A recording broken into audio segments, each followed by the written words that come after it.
Well, Tom, we've all had medical symptoms that we've ignored and checkups that we've skipped. But Laura Williams hopes that her story will be a wake-up call. The Fox Medical Team's Beth Galvin has the Cobb County woman's message to others. It's hard because we don't have the benefit of hindsight, so it's not easy to tell when a small medical issue will become a life-changing one. And that's why Laura Williams wishes that she had made time for her health screenings and paid more attention to the signals her body was sending her. Laura Williams would love to push rewind and go get the colonoscopy she put off for years. My biggest regret is that I didn't do my screening because I let the fear of it and the horror stories that I had heard about the prep and all that, I was like, I'm not going to do that. I'm not going to do that. Then in January, the Cobb 57-year-old developed abdominal pain and fatigue that stretched on for months. By midsummer, you know, it wasn't just your average pain anymore. And people were noticing I was walking different at work because I was hunched over, you know, all the time.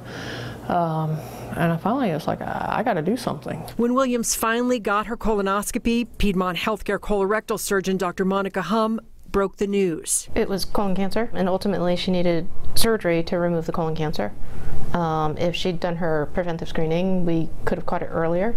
About 90% of colon cancers can be prevented by screening. Dr. Hum says many things can cause abdominal pain. It's not always cancer, though. Sometimes it is constipation, or sometimes it is irritable bowels. Sometimes it's an ulcer. So Dr. Hum says see your doctor if you're experiencing a medical issue that's new or has come on suddenly, is painful, or drags on for more than 2 weeks. And Laura Williams says don't put off getting your recommended screenings like she did. My entire lifestyle has changed.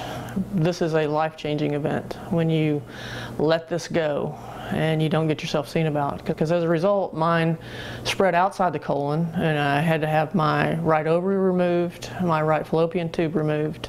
And Dr. Hum says if Laura had gotten her routine screening, there's a good chance that they would have been able to remove the polyp in her colon before it became cancerous, and they could have done it during her colonoscopy itself. She's now going through chemotherapy, but Laura says her prognosis is good. For the Fox Medical Team, I'm Beth Galvin.